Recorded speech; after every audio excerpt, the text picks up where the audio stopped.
And welcome to the Confound Millennial, starring Steven Stirvin Michaels and featuring Dan Murphy of All Good Things. We're gonna stand on top with our hands in the sky. Gonna raise our cup to the stadium lights for the glory, for the glory.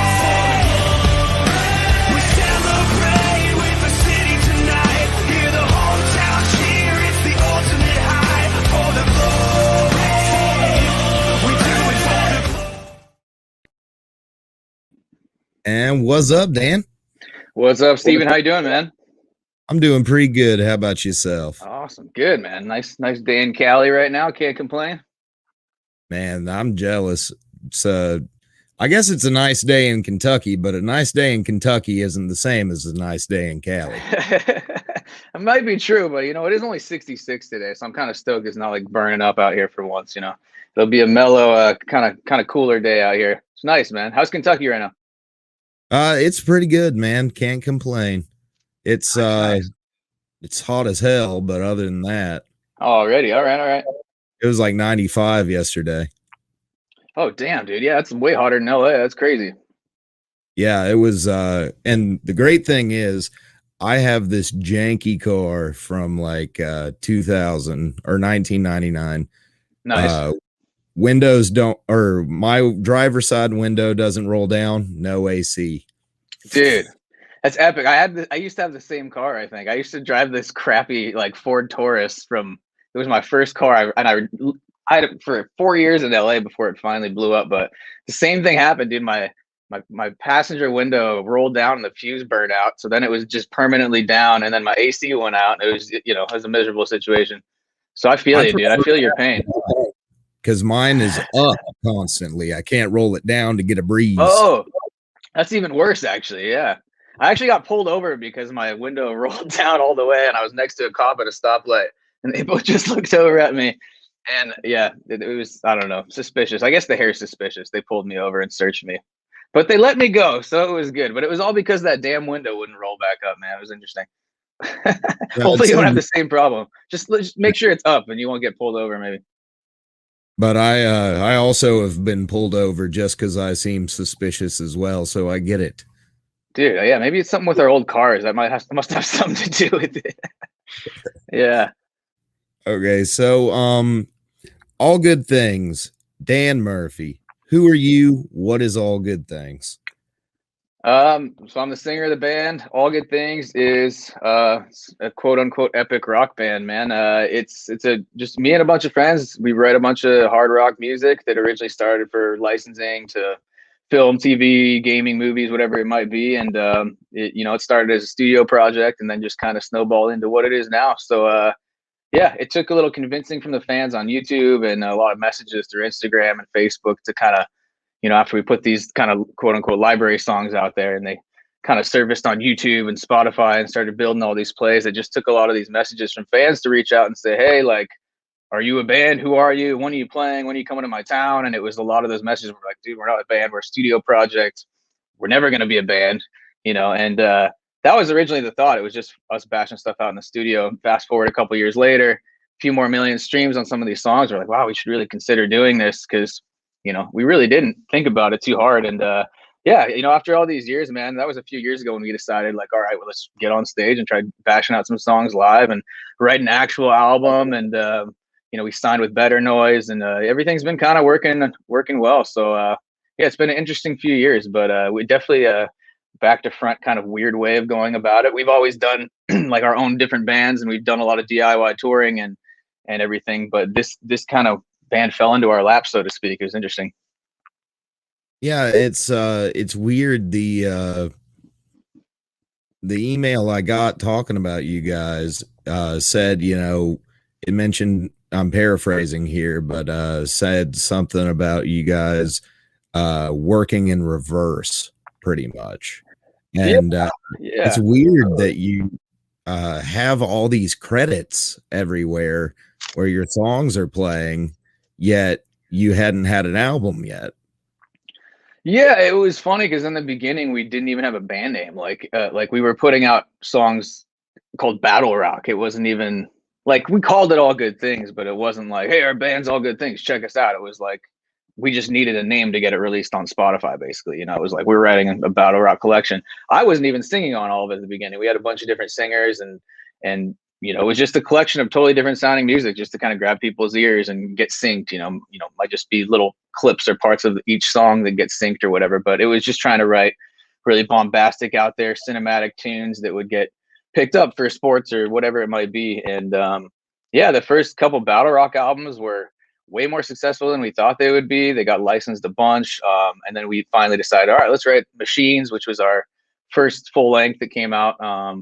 And that was kind of when we decided, like, hey, we're going to be a band. And, you know, we used to use stock photo images of like gas masks and stuff like before we were a band. So like at one point we were like, damn, we actually have to take photos and like do the whole thing. And like, I don't know, we really didn't ever plan on doing it. It's funny how literally the audience and the messages were the only reason we were like, dude, we have to do this. Like, there's too many people that like love this stuff. We got to bring it out of the studio. Either that or we got to just pump out like hundreds of jams constantly while we're, but I don't know. It's been amazing, man. Just the way it's been received over the years. It's just incredible. And like the messages we get every day are just, it's unreal. Never would have seen it coming. It's awesome. Dude, that's great. And you mentioned the having to get professional photos done and stuff. Dude, I know that pain. We last year decided to get photos done because there was no pictures of me and my old co-host at the time that with the show.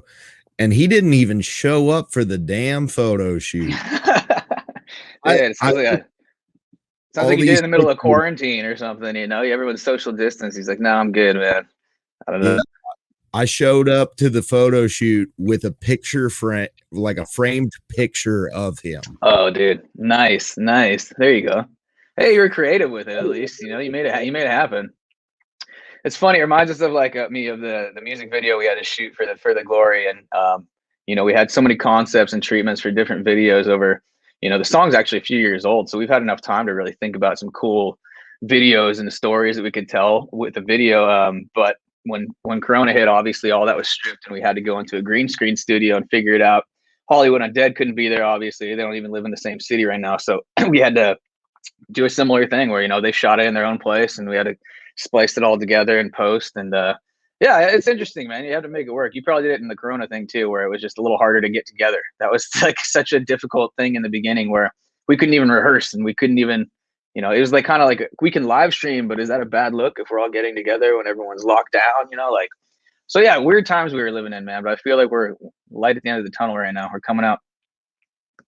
Yeah, it's been weird, this whole coronavirus thing, especially for all the bands that I've talked to. But you guys, you haven't toured or anything yet, have you? Not in All Good Things. We've all toured individually in different projects, or we've all been in the same bands in the past together too. A lot of us are friends from old projects too. So we've done a lot of touring, but All Good Things has only played like 2 actual in-person shows. We played at the Whiskey in Hollywood, and we played at a brewery in Montana in my hometown. And those were the 2, man. Then we had a ton of dates lined up for last summer and fall, bunch of tour dates who all got canceled. Obviously, everyone's got canceled. And yeah, ever since that, we've been live streaming, man. I mean, it's funny. We've done like 12 live streams and 2 live shows. So it's very, again, with the opposite approach. It's interesting. We've done more in studio performances than we have on stage now too. But ton of dates in the works, man. We've got a bunch of tour dates coming up, a few festivals we just announced. We'll be playing Aftershock in Sacramento. Welcome to Rockville and Daytona. We just got to announce those 2. A few more in the works too. A couple tours coming up. So yeah, hopefully it'll be a lot busier year than it has been in the past. Right. So one question I had is, you've got songs everywhere for all sorts of different things. What is your like favorite claim to fame credit that you have? Ooh, that's a tough one, man. Yeah, there's a lot of pop in my head, but just because it was this week, we had our song on NBC Prime during the playoff game, the Islanders Penguins NHL game. I actually it was a 9 a.m. game, so I wasn't even up in time for the puck drop. And my buddy who I play hockey with on just a little beer league team here, he texted me. He's like, "Dude, how'd you get your song on NBC? This is insane!"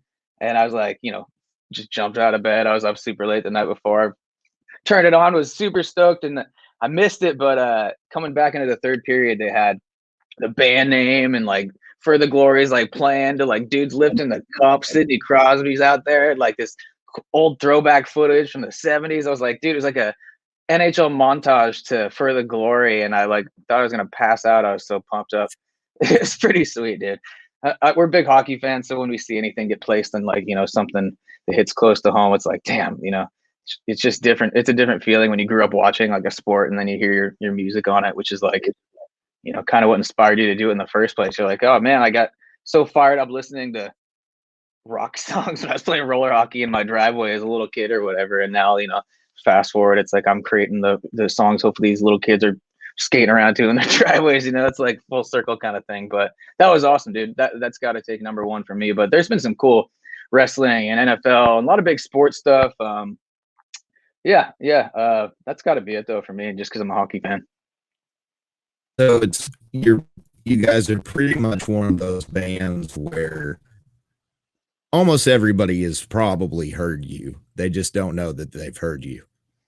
I mean, I don't want to say yeah to that, but it's weird. It feels like to me it's just surreal because we've still been stuck in our house for the last year in coronavirus and stuff when we haven't been able to do a lot of communicating with people outside of the live streams and chatting with people live and stuff. And, we've got our Discord group and a bunch of, the fans online, but still it feels like this different world. We'll see what it feels like when we go out on tour. I'm not expecting anyone to know the words or anything. We're still a new band. So it'll be interesting to see if we have kids showing up that know the catalog and, hopefully some new fans that are hearing For the Glory and excited to hear the new album we're about to drop too. I imagine that it'll surprise you how many people are singing the lyrics back to you. Because dude, I hope, man. I mean, that's the dream, but we'll see. We'll see. I had a band on that just got back together, hadn't been a band since 2000, and they started playing. Oh, wow. And they're like, people were singing the words right back to us. No way, man. That's awesome. That's awesome. Band has fans, they're going to sing it back, man. Yeah. I mean, fingers crossed, dude. We just don't know what to expect. It's just so funny. And to be totally honest, before All Good Things, my other bands were a little poppier too. So it's when we played even our last show, it's just different, pumping up a crowd to have so much energy. I was, the first two shows, there's people, I grew up playing new metal and screaming and stuff, but I kind of transitioned out of that into more of a pop world and just kind of playing those two shows, going back into it and seeing people mosh and go crazy and a lot more fucking aggressive dudes out there. It was just awesome. I was like, dude, I can see this being the most fun ever. We just, those two shows alone, there was just more energy than I remember feeling on stage in years. So yeah, we're fired up, dude. I mean, these festival shows alone are going to be epic. And the couple tours that we can't really announce yet, hopefully the next couple of weeks we'll be able to drop some dates. But dude, we're fired up. Should be some really cool rooms, a bunch of cities we've never been to, and a busy fall, man, hopefully. Dude, sounds awesome. And you were talking earlier, I can understand how it would feel unreal just only having played two shows so far and starting during COVID times where you can't get out and tour. And hopefully it's in very soon for you that it's real and people are listening and people like what you're putting out. Yeah, and you got music to mosh too. Yeah, totally, dude. I mean, we've had aggressive typers during the live streams. We've had a few thousand people log on and they can all chat during these live streams, and it's been awesome to read all that. And people are typing along the lyrics and stuff, but they're from all over the world and stuff. So it's hard to say you'll be going to Kentucky and people will know who we are. So it's we don't know. You can see the numbers online, but it's hard for me to just personally believe that's going to transition into actual people. Just 'cause I'm so, I don't know. It seems like a dream, honestly, at this point. I just found out today I went top 20 on Billboard, active rock, and just stuff like that. When you're hanging out at home and you're not playing shows, you just feel so isolated. You don't feel like it's even really happening.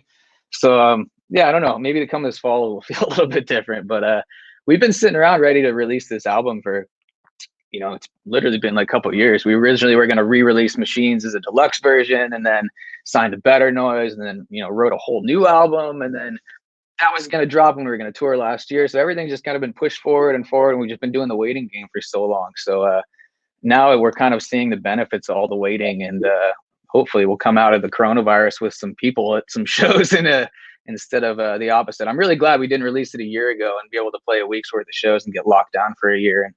And that was that for the album. So yeah, really excited for what's in the future for All Good Things.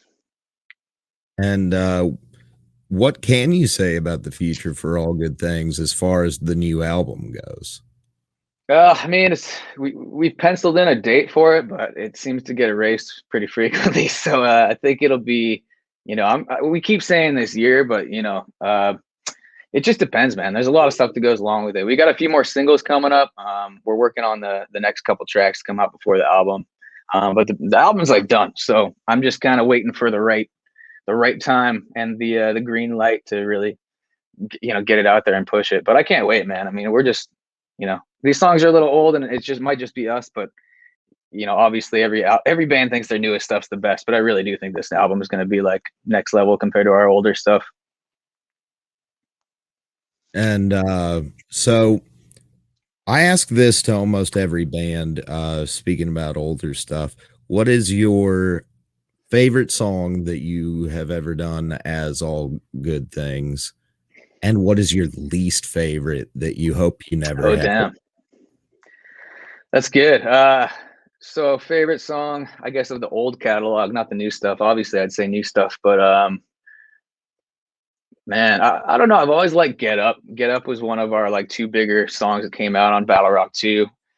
Get Up and Fight, where like we call them the twins. They kind of just took off on their own and got more plays than the others. And they've kind of always been like perfectly matched as far as like numbers go online. But that song was one of the earlier ones that I did with All Good Things. And I remember just recording it, and we never overthought anything. It was always just kind of like whatever came to your head, just try it and record it. And if it sounds cool, it sounds cool. And there was like a scream thing I did in the bridge where I did like this scoopy scream thing, just screwing around. And like, dude, that's badass. And it goes into a crazy guitar solo, and then the tempo change for the last chorus. And it's just like, just out there in a very unexpected way to end that song. So I think that's why that song's like my favorite old tune, is it just, even when I hear it now and the tempo change in the last chorus, like, oh, why did we do that? Like, what the hell? What were we thinking when we wrote that? But now it's like, when we do it live, it's like one of the funner moments of the set. So I would say Get Up for the old song. And my least favorite old song, there's a couple of them actually. Yeah, there's a couple of them, man. Like, it's funny. Like I said, I never overthought any of the stuff we sang or recorded. So it was like, throw it down, cut it together, mix it, and release it, and just whatever. We didn't plan on thousands of people ever hearing this stuff. We kind of planned on it being the background of TV and shows, and not being like, oh, dude, this is part of All Good Things catalog now. So there's a song called California with a K we wrote, and it was kind of meant to be like just a dark, depressing, grungy tune. It's been licensed in a lot of drug shows and like police shows and stuff like that. I think it's just a little more generic, and just there's not a lot going on there. I mean, it's probably our most boring tune. There's a couple old songs too where Liz does a lot of the vocal production. We self-produce everything, and Liz is our bassist and a songwriter with us. So she writes a lot of lyrics with me, and she'll produce the vocal with me. And a lot of times she'll be like, no, just sound this way, or you're hungover, or your voice is cracked. Like, literally, I'm screaming and like choking on spit, and it sounds like I'm dying. And I'm like, dude, that was the worst thing I've ever heard in my life. She's like, that was the take. That was perfect. We're gonna use that one. I'm like, no, what? It's like she hears a different thing on the other side of the glass than I do. When I'm singing it and I sound like I'm dying, I'm like, dude, let me redo that. She's like, no, we got it. Moving on. Next take. Here we go. Next verse. So in the beginning, it was like we didn't think twice about it. With the new album, I'm like, yo, we're going back. I'm repunching that bridge, because I care so much now. In the beginning, there's definitely takes of us screwing around that made the cut, and like we even listened back to a song called Ready for This, and in the last chorus, you can hear me going, oh shit. Like, I think we accidentally left it in there or something. Like, it's in the last chorus. I'm like swearing in the background, but it was totally on accident. So like the earlier catalog stuff was just kind of like cut together real quick and not overthought at all and thrown out there. So there's some weird ones out there, that's for sure.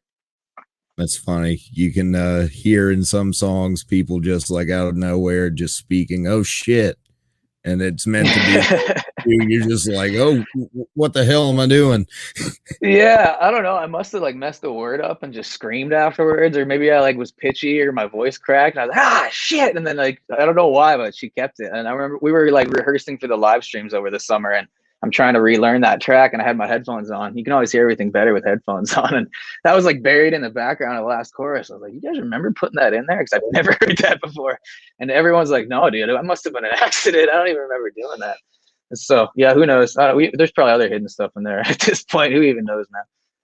Yeah, it's funny, like when you go from like listening to music in your car or whatever, and then you put on a nice Yeah, pair of headphones, and you're like, "Oh shit, there's a xylophone in this fucking song." right, man. It's crazy. I've always find that when I'm like on an airplane, like I'll put on an album I've been jamming for a couple months, and I'll put on the AirPods or like some Bose headphones, and yeah, there's just hidden layers you don't even realize are there, man. It's crazy. It's like putting on a vinyl through a good stereo. It's like, damn, there's like even if you get a Fleetwood Mac album from way back when, you're like, dude, there's so many layers in here I've never heard before. Like, it's crazy when you really sit down and focus. Like, driving your car, like, oh yeah, pan a couple guitars and whatever, it's easy. But yeah, put on your headphones. There's all sorts of hidden gems. Get your singers swearing and stuff. You never know what you'll find. Yeah, it's kind of funny when you think about it, what people really if you really think about it, everybody kind of hears a different version of every song because their Yeah, brain will focus on a certain couple of layers, and then dude, one hundred maybe one percent. person notices one layer, one person doesn't notice that, you point it out to each other. It's a really weird Dude, concept. it's totally true, man. I mean, I always remember growing up, like my first experience of that was like I'd be listening to a song or I'd put on a record driving my mom when I'm a little kid, and she'd always be like tapping along with the drums. I just really like this beat. Like, you're listening to the beat right now? Like, what about the guitar like shredding your face off, or like this vocal? Like, what are you talking about? It's like a four on the floor thing. Like, she's gravitated to that, and I've always been a vocal guy. And then any guitarist I work with, they're like, oh, that's that chord progression, and they can just pick it up in their head. And it's like we all listen for different things, man. I'm definitely a top line guy where I focus on the vocal and the melody, and yeah, I think everyone has their specialty, and like that's why I think certain bands work so well together when everyone has their unique characteristics they can really bring together and shine with, whether it's like weird instruments or whatever. A lot of our bandmates, like Liz plays violin, and or bass and guitar. Everyone kind of bounces back and forth, and they can all sing and play keyboards and stuff. But yeah, that also, and I just like think that we've all had so many different like musical influences that are so different from each other's, like that maybe that has something to do with why a lot of our songs don't sound so similar, is because we've kind of pushed and pulled each other in different directions on a lot of these songs. But yeah, man, everyone's got different ears. It's interesting. Yeah, it's I got a buddy, good friend of mine. He's a drummer, and I'll send him a song and be like, "Dude, listen to this. This is how I feel today," and he'll just respond back like, "Man, that song sucked." I'm like, "I told you to listen to the lyrics, Caleb." He's like, "Oh shit, I forgot to listen to the lyrics. Let me go back. I was just listening to the Totally, drum. They didn't break their arm in totally, half man. drumming, so eh." Yeah, exactly. That's funny, man. Your friend sounds like a dick. Yeah, I just joking. he's He's like, listening. ah, this song You know what? sucks, dude. He is a dick, That's but not the he's a good feedback one. you want to hear. Yeah, It's like that's good. That's good. a quote from a movie. It's like he's an asshole, but he's our Hell asshole. yeah. Yeah, he's our asshole. Exactly. I forget what movie that's from. That's a great quote. Yeah, yeah. I mean, it's funny. Yeah, we've had songs we've sent off to after writing sessions and sent to people, and you don't hear a response, and that's always an awkward feeling when you like slave over a song and you've just spent hours and hours and reworking lyrics and re-recording, and then you send it off to get like zero feedback. Usually we'll get zero feedback. If I ever got a man, that song sucks, I'd be pretty disappointed. I'd probably just trash it just because I'm so self-conscious about that kind of stuff. But that's funny, man. I'm not going to send our songs to your buddy for approval, just for my own sake, Yeah, my own yeah, sanity. yeah, for your own sanity. But yeah, Yeah. the other day I did an Instagram post. Like I did this. I paint D&D miniatures. I'm a Oh mega no way. nerd. You know, And our bassist does that, or our guitarist Miles does that too. Actually, he just got into that over quarantine. hell yeah. Him and his roommate have been like nerding out over that too. It's funny. But I put out a post like seeing what people thought, like seeing if anybody would custom order one from me or not. And all Yeah, I dude. got was one comment saying, "Phew, keep practicing." I was like, Oh my never god. mind, delete. All your friends are brutal, man. I didn't even That's know funny, that dude. guy. Oh, really? Oh my god, that's funny. Yeah, the internet's a cruel place. It's funny how like the negative comments are the ones that stick in your brain so much. Like even going through ours, man, it's like, you know, I don't want to fuel the fire, but you get 1 out of 100 and it's like it tears you apart for your, I don't know, whatever it is, man. I can think of so many off the top of my head, and it's funny how they stick with you after all the positive comments that can come in. The one negative one will come in and just like ruin your day. It's hilarious. You know, I talk about Like mental health on here too, and that was something that I brought up a couple weeks ago. Was, you know, the negative comments stick with you. You know, you got dude, to they do, man. run the good moments in your head, or else those negative ones will stick, and you'll forget the good. Yeah, dude, I think we all like we've all grown up and we haven't been bullied in so long. This is the closest we're getting to it. Is when you start reading these comments and shit. That's why you get so fired up. You're like, oh, it's been so long. Why are they picking on me, man? You know, it's like even when I'm playing when I'm playing Rocket League on PlayStation or something, these guys are like, nice save, asshole. Like you're like, oh, I get all fired up. I'm like, I'm not used to people talking so much crap lately, you know? Like, but yeah, those negative comments. Now we just had one the other day from a kid that was like, dude, For the Glory is a good song, but don't freaking ruin it, bro. Quit overusing it. Like, move on. Like, you know, it's like, yeah, obviously. That was actually the response we expected from a lot of people because, yeah, it is an old song. And yeah, we do want to release our finished album. And obviously, we want to put the album out tomorrow, but there's a lot of politics involved and you got to line up a lot of other people's dates and line it up with tour dates and figure out, you know, who's going to be on the tracks with you and music videos and all sorts of stuff with the label. So it's, you know, it's, you want to like write this comment back like, dude, you know, but you're like, okay, I'm going to save my breath and my energy. I'll let them wait for the new song. But it's, yeah, like you said, man, like they stick with you. It's weird. Yeah. I do my best not to read a lot of the comments though lately. I mean, usually they're pretty positive and good, but like we never intended on being this like band. So like, you know, I got a little nervous when the music videos first came out. I was like, you know, waiting for the why didn't they keep their mask on comments, you know, like yeah. Well, it was actually very positive, but we were all like nervous to get in there and be like, oh, and it was the same with re-releasing For the Glory. We were really nervous that we were gonna get this backlash from the fans. Like, dude, we've been waiting for your album for this long. You re-released For the Glory. We're like, yeah, it's with Hollywood Undead, but I mean, people ate it up. People seem to love it. But just that must be us being a little self-conscious, thinking like we're just pissing off the fans because we've personally been waiting so long for this album. You know, it's got to feel equally as long for them. So yeah, I don't know. In the back of our minds, we're always thinking, don't disappoint the fans. Like, give them all the music, but at the same time, I'm glad we waited because if we were a year ago, you know, I probably wouldn't be talking to you, and we probably wouldn't have For the Glory on the radio. So, you know, there's ups and downs to it. But yeah.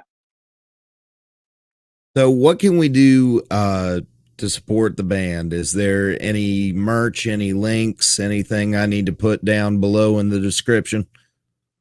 Yeah, man. I mean, if you could, that'd be awesome. Just follow our socials, All Good Things Rock on Instagram, Facebook, YouTube.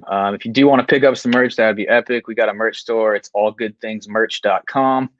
We run it all, ship all the stuff out. So if you want some autographed or whatever, you can just message us too. We'll sign anything for you. But yeah, hopefully we'll have some tour dates and some tickets y'all can buy too, because a lot of dates are in the works. We just aren't able to announce them quite yet. But some really cool bands. We're fired up to go out with these bands, and yeah, I just can't wait to play the new album, man. I mean, that's what I really want to push is the next single and the new album. Like, just can't wait for people to hear it. Hopefully this fall. Cross my fingers. Fall 2021. The new All Good Things. Nice. Any last words that you'd like to say, or was that it sounded last wordy, but I like to always say, you know. Yeah, I mean, dude, I pretty much wrapped it there, brother. But I mean, thank you for having me on the show. I really appreciate you taking the time to chat with me. It was Yeah, thanks, man. been real. It's been fun. And one last time, this has been the Confound Millennial, starring Steven Stirvin Michaels and featuring Dan Murphy of All Good Things.